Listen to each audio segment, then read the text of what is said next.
أعوذ بالله من الشيطان الرجيم. بسم الله الرحمن الرحيم. الحمد لله الذي هدانا لهذا وما كنا لنهتدي لولا أن هدانا الله والصلاة والسلام على خير خلقه محمد وآله وصحبه أجمعين. أما بعد السلام عليكم ورحمة الله وبركاته. Muhtaram jamoatimiz, bugungi mavzuyimiz qoziyat tomonidan keltirilgan, muftiyotdan keltirilgan bolalarimizni ilmga targ'ib qilish haqida. Mana shu ilmga targ'ib qilishga sabab bo'ladigan ishlardan hozir o'rganamiz. Shu ishlarni bittasi o'z kelgan savol. Mana shu savollarni berayotganlar shu ilmlari bo'lganda, dinimizga o'qiganda edi, shunaqa savollar bergan bo'lmasdi. Shu bilmaslikdan berilayotgan savollar. Shundan bittasiga iloj qilsak, qolganiga ham javob berishga harakat qilamiz. Savoldan bittasi bismillah. Dinimiz befarzand insonlarga qanday ko'rsatma duolar qilish yoki zikrlarni buyuradi? Tirnoqqa zor bo'lib 10-20 yil davomida farzand kutayotganlarga qanday nasihat qiladi? Agarda befarzand dunyodan o'tib ketsa, o insonga qanday mukofotlar bor? Bilamizki, kim 3 qizni Alloh roziligida tarbiyalasa, u odam jannatiy bo'ladi deyilgan mazmundagi hadislar bor. Ammo befarzandlar bu ajrga ega bo'la olmaydilar-ku. Iltimosim befarzandlarga maslahat bersangiz deyapti. Tushunarli bo'ldimi?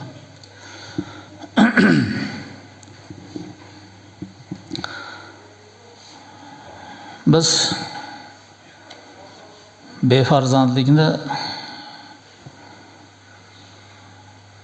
nima sababdanligini o'rganamiz. Alloh taoloning o'zini oyati bilan. Obolarga shariatimizda berilgan ko'rsatma deyarli yo'q. Lekin buni ham baribir oyatdan olib gapirishga harakat qilamiz. Biz murojaat qiladigan oyat. Shura surasidan 49-chi, 50-chi, 51-chi oyatlarga murojaat qilamiz. Bismillahirrohmanirrohim. Lillahi mulku samawati wal ard yakhluqu ma yasha yahabu liman yasha inasan wa yahabu liman yasha dhukura ayuzawijuhum dhukrana wa inasa wa yaj'alu man yasha aqiman innahu alimun qodir. Sadaqal azim. Ikki oyat kalima ekan. Mana shu oyat kalimada biz Alloh subhanahu va taoloni farzandni berish, bermaslik haqidagi o'zini qoidasini ko'rsatganini o'rganamiz. Yuqorida savolda shu qiz farzandni voyaga yetkazish, shu qizlarni rahim shafqat bilan kuyovga chiqarish, Alloh rozi bo'ladigan darajada tarbiyalash, shularni nozik joylariga e'tiborlarni berishlik haqidagi kelgan hadislarni mukofoti jannati bo'ladi, do'zaxga parda bo'ladi degan mazmundagi hadislar bor.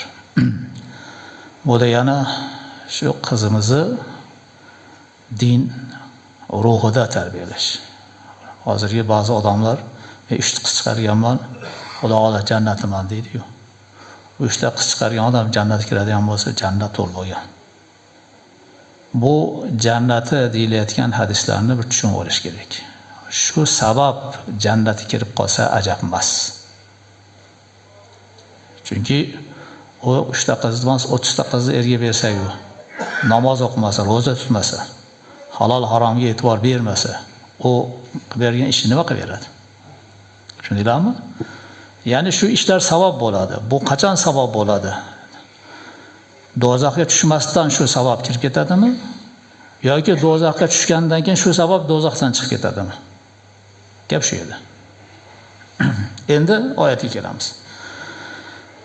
Oyatda Alloh subhanahu va taolo aytayapti, astagfirullah. Lillahi mulku samawati wal ard. Allohning mulkidir yer osmon.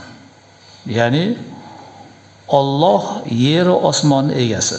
Yer osmondan boshqa ko'p narsalar bor. Yer osmoni o'rtasidagi narsalar bor. Faqat insonning ongi yer osmonni ko'rgani uchundan boshqa narsani ko'ra olmasdan boshqasiga tasavvur etmaganidan ongiga yarasha gapirilayotgan gap bu. Shuni ichidagi borki narsa Allohning mulkidir. Yaxluqu ma yasha, Alloh xohlagan narsasini yaratadi. Hali yer osmon ekan, bundan boshqa narsalarni ham yaratadi. Buni orasidagi borliqlar, mavjudotlarni, maxluqotlarni hammasi Alloh taolo xohlaganini xohlagan joyda yaratadi. Yahabu liman yasha inasa va yahabu liman yasha az-zukur. Xohlagan kimsasiga Alloh subhanahu va taolo qiz farzand beradi. Va xohlagan kimsasiga Alloh subhanahu va taolo o'g'il farzand beradi. Bu Alloh subhanahu va taolo yer osmonni mulki meniki. Xohlaganimni yarataman.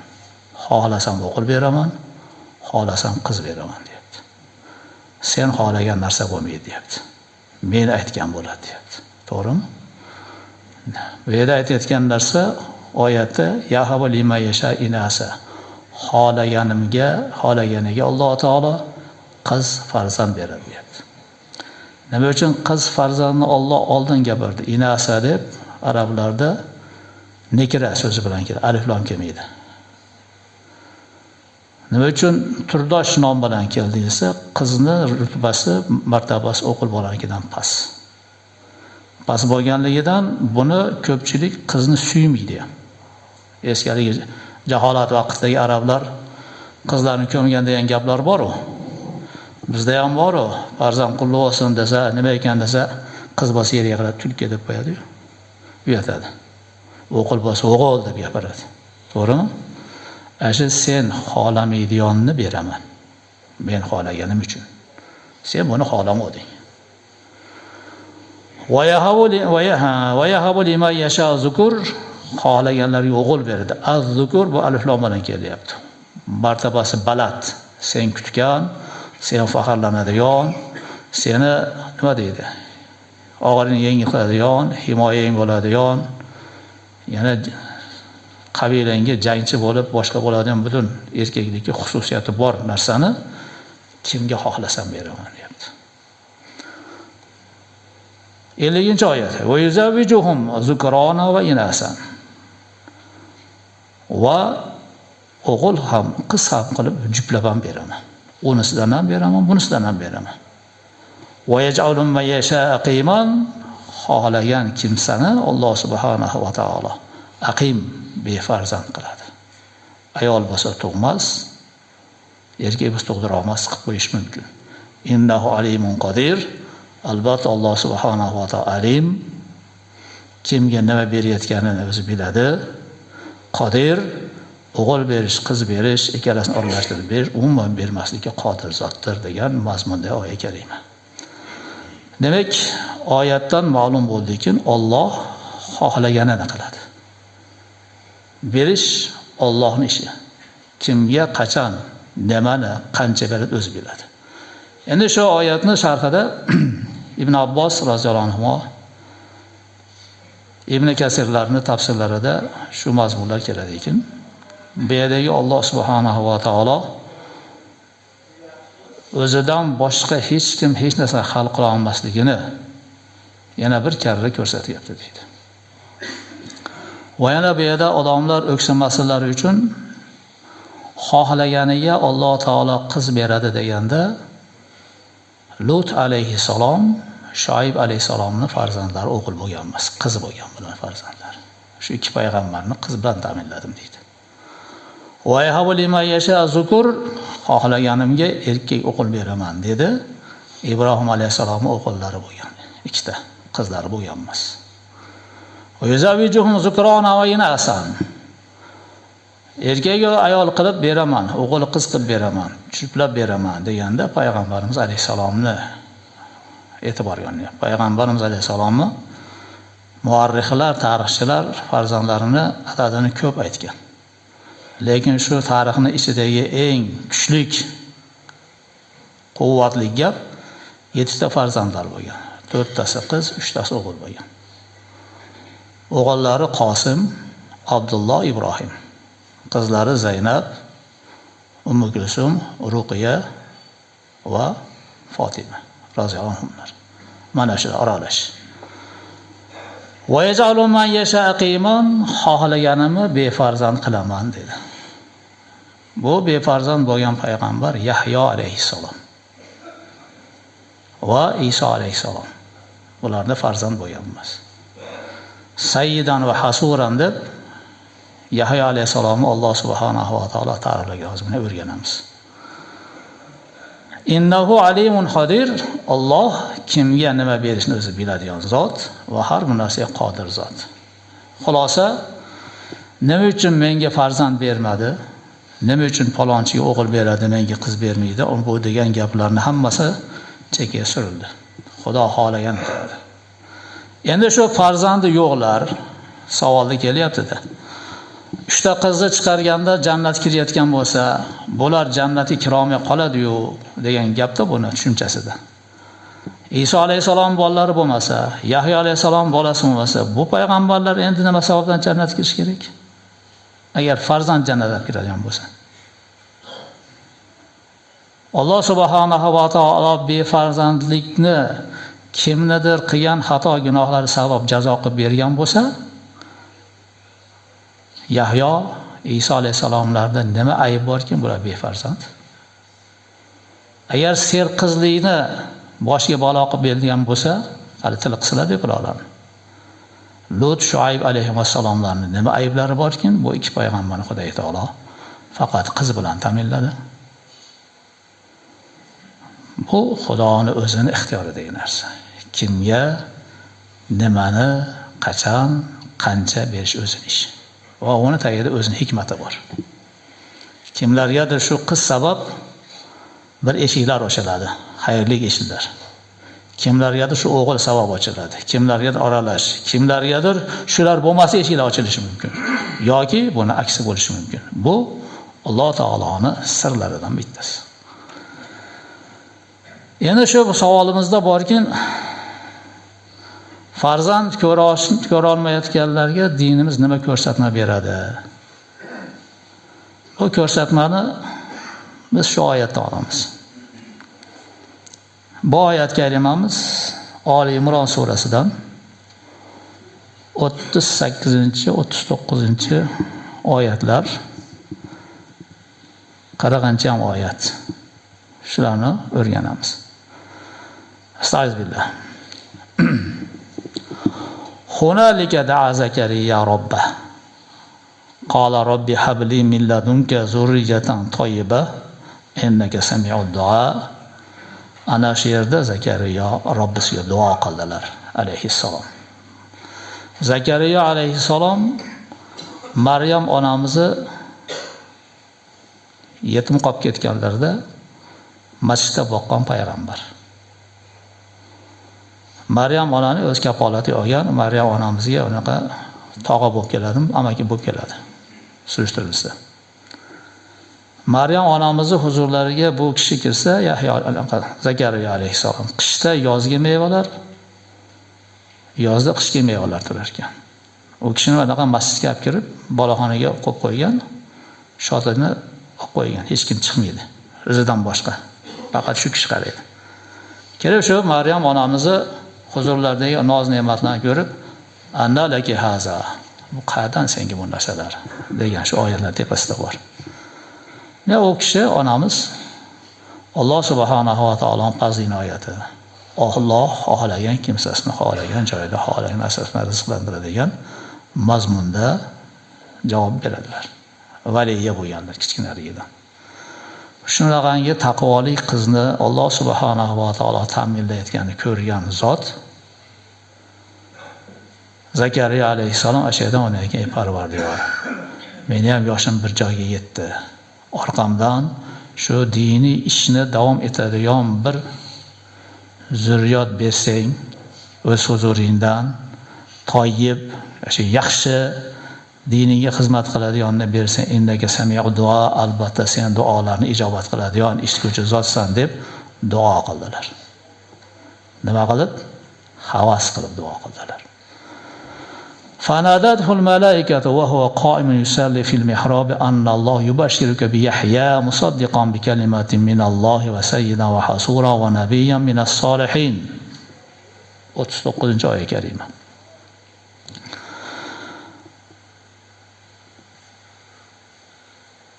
Zakariya alayhissalom mihroblarida tik turib namoz o'qiyotgan vaqtlarida bir farishtadan nido keldi.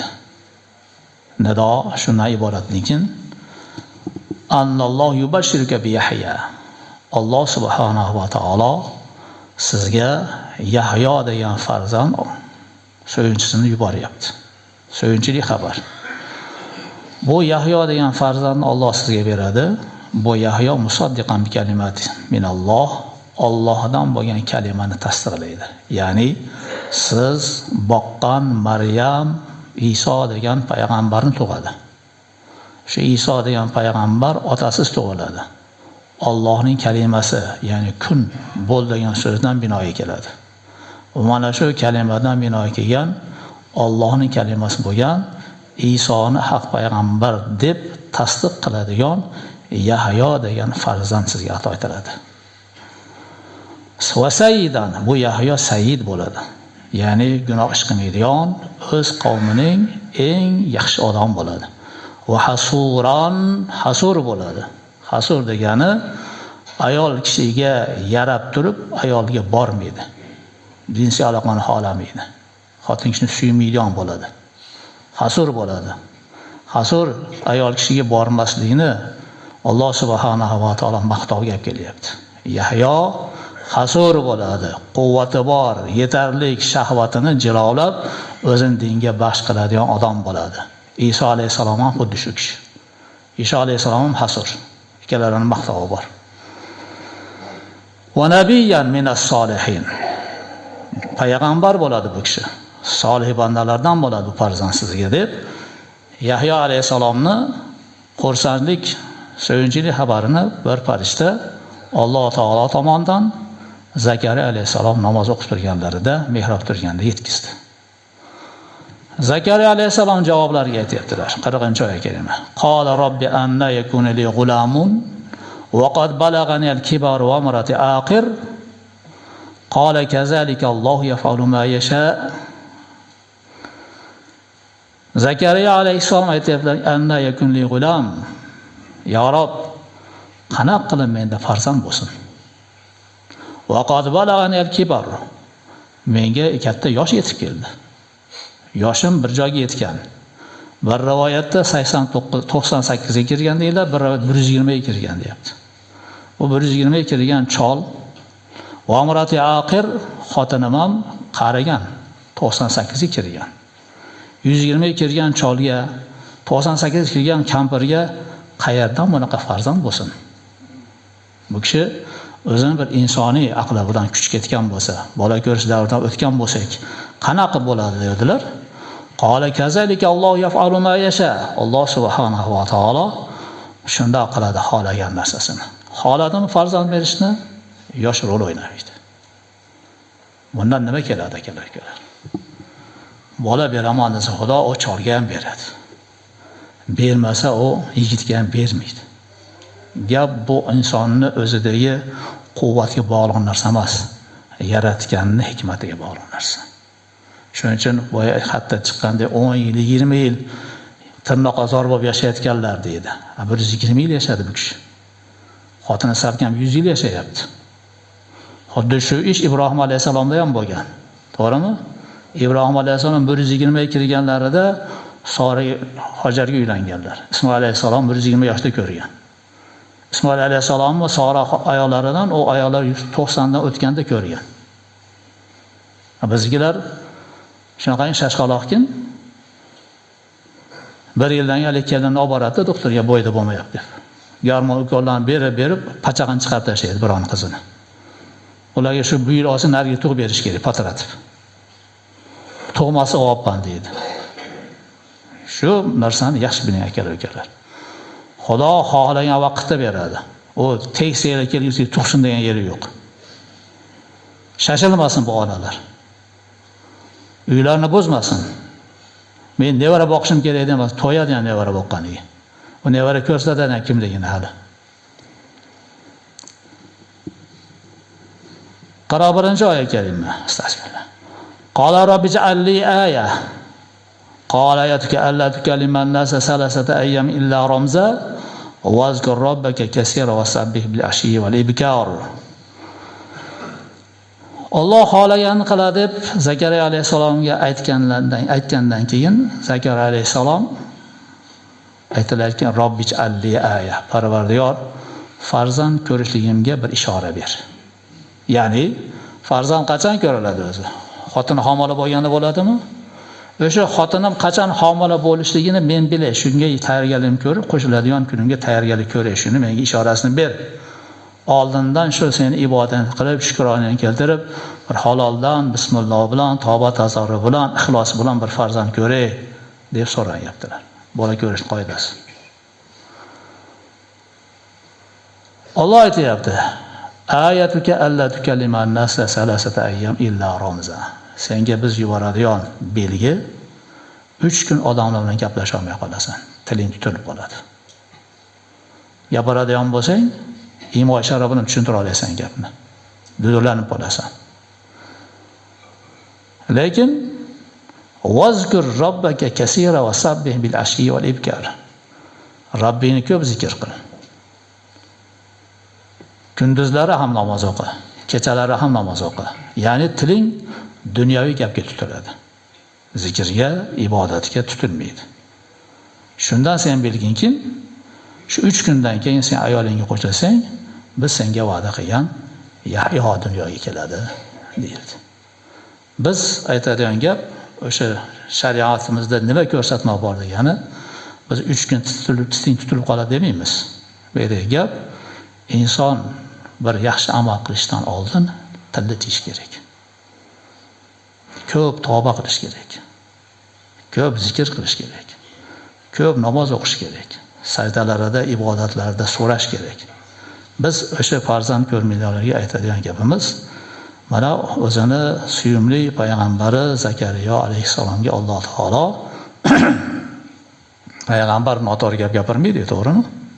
Shunda bo'lsa ham ramz, ishora bilan gapiradigan qilib qo'yib, 3 kun odamlardan tiyib qo'ydi bu kishini. Kecha-yu kunduz zikrda tur, ibodatda bo'l. Ana undan keyin Yahyodek farzand egasi bo'lasan. Farzand ko'rishni bitta tavsiyasi nima ekan? Inson tillarini tiyish, ibodatni to'liq qilib, kecha-yu kunduz Xudoy taolodan so'rash. So'raganda ham Xudoy taolo xohlaganini beradi. O'g'il beradimi, qiz beradimi, juplab beradimi, tog'lab beradimi? Umuman bermaydim, bu Allohning o'zining hikmati. Siz bilan biz bu narsalarda tushunib-tushunmasdan Xudo buni befarzand qilgan, bir aybi bo'lmasa deydigan gaplarni gapiradiganlar bor. To'g'rimi? Mana u kambag'al tuyan tepasida ot qopdi deb, it qopdi deb bolasini ko'p qilib qo'ygan Xudoyim. Bu ham boshi bir balo deydigan gaplarimiz bor. Shuning uchun bu narsalarga kelganda ehtiyot bo'lishimiz kerak bo'lar ekan. Va yana shu farzandni haqqiga biz bu gapni ko'p ham gapirganmiz, ko'p ham gapirganmiz, yana takror gapiramiz. Shariatul Islom degan kitobimiz bor. Shu kitobimizda shu nikohni odoblari, sunnati, huquqlari degan bir bob bor. Shu bobda nikohni foydalari, nikohni ziyonlari olib kelinadi. Dinimizdagi har bir narsani taroziga solinadi. Foydasi ham bor, ziyoni ham bor, ishlar bor. O'sha uylanishni foydalari hammaga tayin. Kim soliha ayolga uylansa, dinini yarmini butlabdi, qolganiga o'zi nima qilsin? Bolalarni tarbiyalasa jannat. Orqasidan shu haqqiga duo qiladigan bolalar qolsa, bu odam o'lmagandek, ibodatda turgan odamdek amal savob boraveradi degan mazmundagi hadislarga suyanib, odamlar farzand ko'rish, Payg'ambarimiz alayhisolatu vasallam men sizlarni ko'pliginglar bilan faxrlanaman deganlar uchun biz musulmon farzandni ko'paytirish uchun payg'ambarimiz faxrlanar ekan, shuning uchun ko'paytiramiz deb uylanishlarga targ'ib bor. Lekin shu targ'iblanishdan yana keladigan bir narsa bor. O'sha targ'iblardan bizni qaytaradigan narsa ko'nglimiz ko'tarishni hozir o'tdik-ku. Yahyo alayhisalom bilan Iso alayhisalomni sayyidan hasuran ulug' zotlar bo'ladi, payg'ambar bo'ladi, xotinga yarab turib xotinga bormaydi, ko'z qaramaydi tomonga deb maqtab keltirdi-ku. Bular nima uchun? Desa, dinga xizmat qilishlari uchun yo'naldi bu yomonga. Payg'ambarimiz sollallohu alayhi vasallam aytadilar: "Xoyrun nosi ba'da metayn al-xafiful xos." 200 yildan keyin dedilar payg'ambarimiz alayhisalom, odamlarning yaxshisi xafiful xos bo'ladi dedilar. Qila va mal xafiful xos? Ya Rasululloh. Payg'ambarimiz alayhisalomga savol berildi. O xafiful xos nima u? Arabiy so'z tushunmayapti ular. Shunda payg'ambarimiz alayhisalom aytdilarki, allazi la ahla va la walad. Xafiful xos xotin bola chaqasi yo'q kimsa. Tushundinglarmi? Qachon bu odam yaxshi ekan? 200 yildan keyin. Hozir 1446-yil. Bundan 1246 yil oldin eng yaxshi odam kim bo'ldi? Xotin bola chaqasi yo'q. Biz qaysi davrdamiz? Botgan davrdamiz. To'g'rimi? Nima uchun o'sha vaqtda shu eng yaxshi din desa, o'sha vaqtda o'sha odamlarni ongi, diniy e'tiqodlari, dunyo ko'z qarashlari buzilishni boshlaydi. Bu bola chaqa, xotin xavf olib keladi. Al-malu val banuna zinatul hayatid dunya degan oyat kalima bor. Mol dunyolar, bola chaqalar bu dunyo bir ziynati xolos. Yana bir oyatda fitnatul deydi. Bu dunyo fitnasi degan ma'noda keladi. Bola chaqalarni, mol dunyo. Payg'ambarimiz alayhisalom yana aytdilar: "Yati ala nasi zamanun yakunu halakir rajuli ala yadi zawjatihi va abawayhi va waladihi." Odamlarga bir davr keladi. O'sha davr kelganda insonning halok bo'lishligi ota-xotinining qo'liga bog'liq. Ota-onasining qo'liga bog'liq. Bolasining qo'liga bog'liq bo'lib qoladi. Demak, insonni halok qiladigan kim bo'lar ekan? Bir zamon kelganda xotin, ota-ona, bola chaqa halok qiladi. Yu'irunahu bil faqri. O'sha erri, xotin, ota-ona o'g'ilni, farzand otani kambag'allikda ayblaydi. Bora keldiga shu davrga. Erkakmisiz? Bolalarni topgandan keyin to'y qilish kerakmi? Uy qilish kerakmi? Qilasiz kerakmi? Bo'lmasam shimni yeching, ishtonniki alla ishtonni. Mana men ko'chaga chiqaman deydigan xotinlar paydo bo'ldimi? Bo'ldi. Talab kuchayyaptimi? To'y qilaman deb odamlar qayerlarda yuribdi? Ayting. Qancha yurtda odamlar xor bo'ldi? Qancha yerda odamlar kasalvon bo'lib qaytib keldi, nogiron bo'lib qaytib keldi? Qancha yerda odamlar o'ligi keldi? Bola chaqa boqaman deb. Ayting. Bir aynak ham qaradinglarmi o'zimiz? Bir aynak qaraylik-da. Tishlar to'kilib ketgan. Kamshuyimiz. Xotin tilida shuncha bor. To'g'rimi? Oyog'imizda otamiz zamonida qolib ketgan tapchkan kiyib kelamiz. Yengil mana deb. O'sha tapchkan xotin uyga ham kiymaydi. Uyga ham yangi tapchka kiyadi bular. Bitta do'pini yuvib kiyaveramiz, yaxshi ham Xudoimiz oq do'pi chiqarib qo'ydi bizga. To'g'rimi? Ular kerak bo'lsa bir marta yurgan ro'molni qaytib o'ramaydi. Bir marta bir kiyib borgan kiyim qaytib kiymaydi, birovlar ko'rgan deydi. O'shalarni kiyintirish uchun, taqanchoq taqtirish uchun bizni nima qilar ekan bular? Kambag'allikda ayblaydi. Yukallifunahu ma la yutiqu. Qo'lidan kelmaydigan narsalarni talab qiladi. Falondaqa to'y qilib berasiz, bugundaqa ko'ynay berasiz, zakisga mancha mashina chiqish kerak, videochi bo'lish kerak, ansambl kelish kerak, oq qo'yiladigan kerak emas gullar olib kelib qo'ygan, chiroqlarni yoqib. To'g'rimi? Ko'chaga kapa tikish kerak, stol tikish kerak. Savolda kelar. O'sha olib kelib qo'ygan to'yda gulni palon puldan olib kelib qo'yasiz-a? Nima qilib berasiz shu gul? Eshik ichidagi bitanaqa latab baylab parda qilib ketdi. Shu bo'lmasa shu to'yga odam kirmaydimi? Shu kimga kerak? O'sha ahmoq xotin ishmi shu? Yo erkaklar ham shunaqa hezali bo'lib qoldimi? Nima foyda beradi shu aytingchi? To'y qilganlar har bir to'yga necha puldan berdingiz?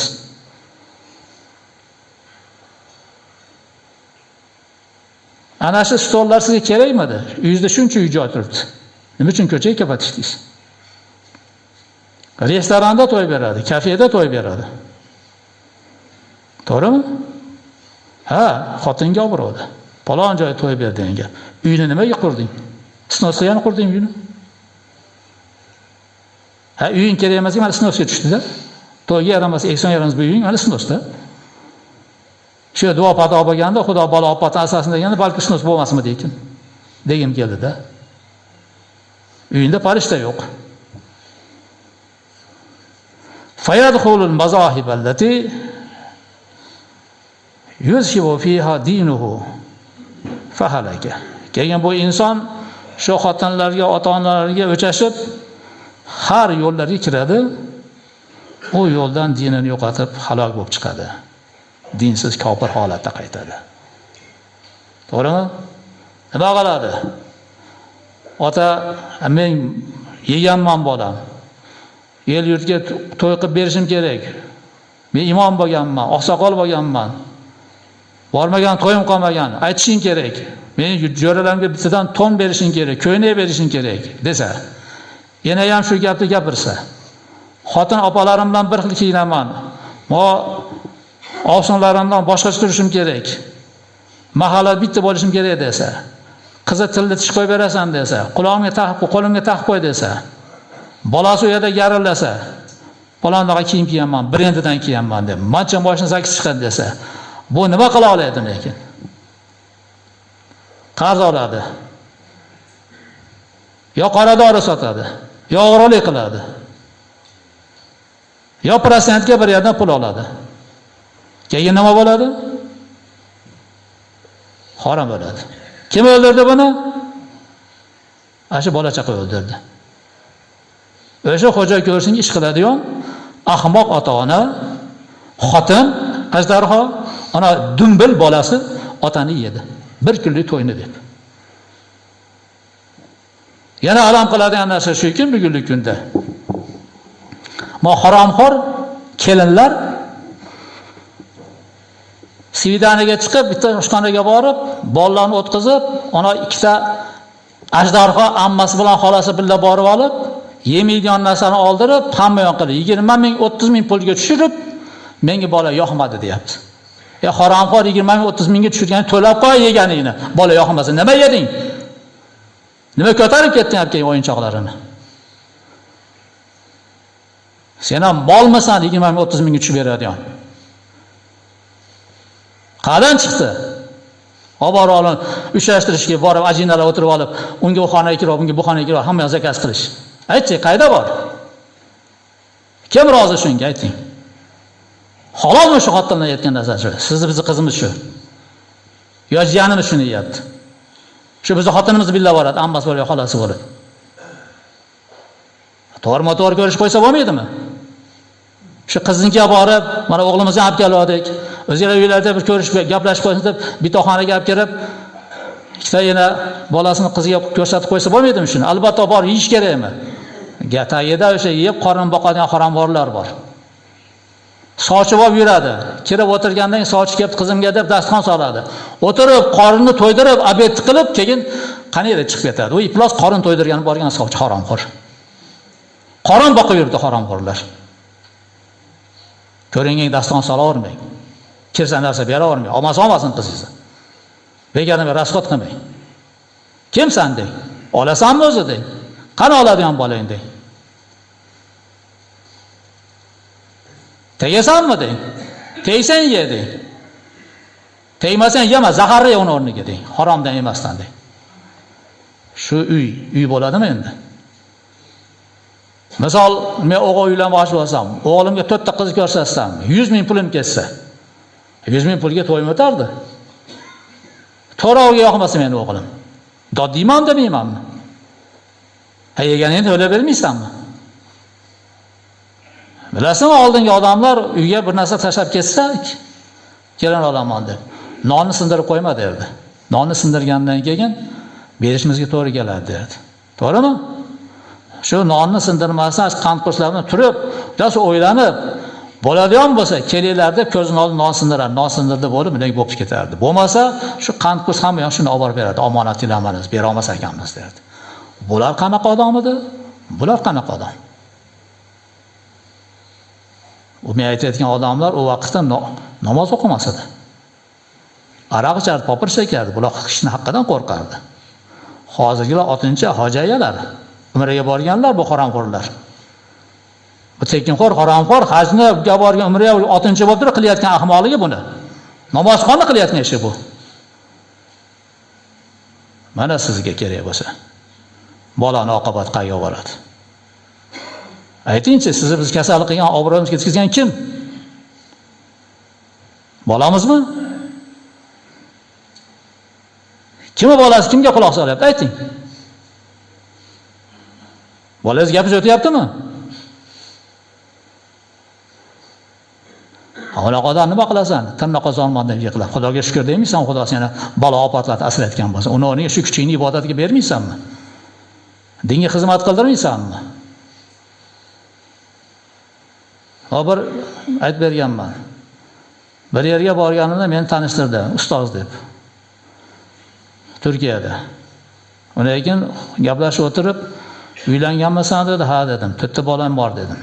94-yilda. 3ta bolam bor dedim. Mashalloh dedi. Sen deydi, sendek odamga din muhtoj bo'lib turganda xotin quchoqli 3ta bola topyapsanmi degan savol bergan menga. 94-yilda bergan bu savolni menga. 94-yilda men 29 yashar bolaman. 29 yashar bolaga berayotgan savol, sendek ilmli odam dinga xizmat qilish o'rniga xotin quchoqli 3ta bola topdingmi? Xudoning oldiga bor nima deb javob berasan degan. Biznikilar nima qilyapti? Sunnatda xotin ustiga xotin olib o'ynayapti.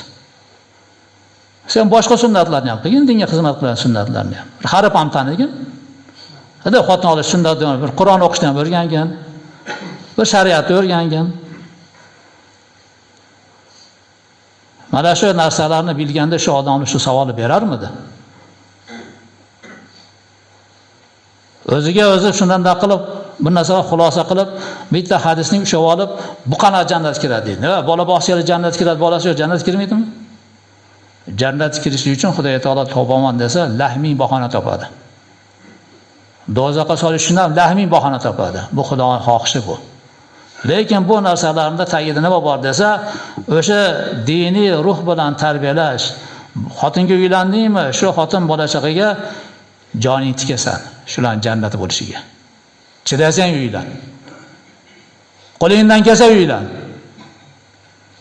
Qo'lingdan kelmaydimi, uylanma. Qo'lingdan kelsa tegib muddasidan chiqa olaysanmi? Ering rozi qila olaysanmi? Qayna-qaynatang duosini ola olaysanmi? Tuqqan bolani tarbiya ola olaysanmi? Qo'lingdan kelsa teg. Qo'lingdan kelsa tegmagin. Keladi mayerga. Bolalarini ko'tarib keladi, erim tashlab ketgan deydi. Ha nima ering tashlab ketadi seni? Kichkina bolalarni ko'tarib tilamchilik qilyapti qizlar. Balki hozir ham bordi. Nimaga ketdi eri? Nima uchun bola-chaqangni boqmasdan ketding? Yoki nima uchun seni tashladi ering? Nima aybing bor? O'rganmaysanmi o'zingni?